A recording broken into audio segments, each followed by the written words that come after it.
Kinuha na ng kanilang mga kaanak ang labi ng ilan sa mga napatay sa engkwentro sa Atimonan, Quezon. Patuloy nilang iginigiit na hindi miyembro ng Gun for Hire group ang kanilang mga mahal sa buhay. May news to go si Mav Gonzales. Dagdag daw sa sakit na nararamdaman ng mga naulila ng environmentalist na si Tirso Jun Lontok Jr. ang pagbansag ng mga otoridad sa kanya at sa 12 pa niyang kasama na pawang mga gun for hire umano. Hiling nilang malinis ang pangalan ni Lontok na nagsisilbing political officer din daw ng kaanak nilang si Agriculture Secretary Proceso Alcala. Nagkaroon ng encounter sa Plaridel, Quezon. Pero ang pamilya hindi naniniwala na encounter yon. Ayun ay kami naniniwala na ito ay minasakir. Nagsilbi mang Chief Political Officer ng Liberal Party sa Quezon at may mga kamag-anak pang nakaluklok ngayon sa pwesto, hindi raw naniniwala ang pamilya na politika ang nasa likod ng pamamaslang. Wala pa kaming alam, hindi namin alam kung sino ang kalaban, sino ang makakabangga namin. Palagay ko hindi kasi wala namang sasabihin na dapat na maging political yung pagkapatay nung kuya ko kasi kasama nga ang opisyal ng militar. Emosyonal naman ang anak ni Paul Kyohilag na mula Binyan, Laguna ay kinuha ang mga naiiwang gamit ng kanyang ama.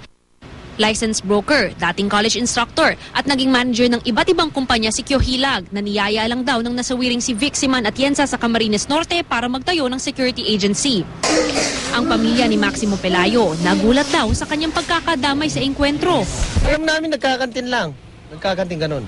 Yun lang alam namin trabaho niya. Kasama rin sa 13 nasawi sa engkwentro si Philippine Air Force Staff Sergeant Armando Lescano. Sa kanyang burol, hustisya ang panawagan ng mga anak niya, sabay giit na hindi raw kriminal ang kanilang ama. Posibleng nagbigay lang daw ito ng security assistance, kaya desidido silang magsampa ng reklamo. Gusto po talaga namin ng hustisya. Malinis lang po talaga yung pangalan ng papa namin. Yun lang po talaga. Madamdamin din ang nasaksiyang tagpo sa tahanan sa Calapan City nang nasawiring si SPO1 Gruet Mantuano. Tumanggi muna silang magbigay ng pahayag sa ngayon. Naging emosyonal din ang pagsalubong sa mga labi ni Leonardo Marasigan, Conrado Desilio, Victorino Siman Atienza at Jerry Siman. Giit ng kaanak ng mga Siman.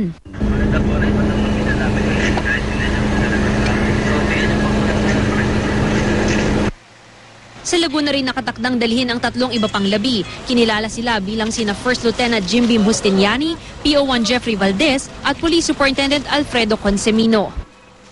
Patuloy ngayon ang parallel investigation ng Quick Reaction Team ng Commission on Human Rights Region 4 sa lalawigan ng Quezon. Try to obtain information from the civilian casualties naman. Baka there is some hesitation on the part of the families na involved sa PNP.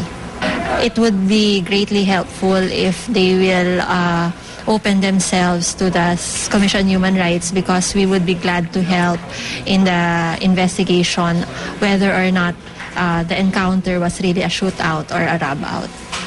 Mav Gonzales, GMA News.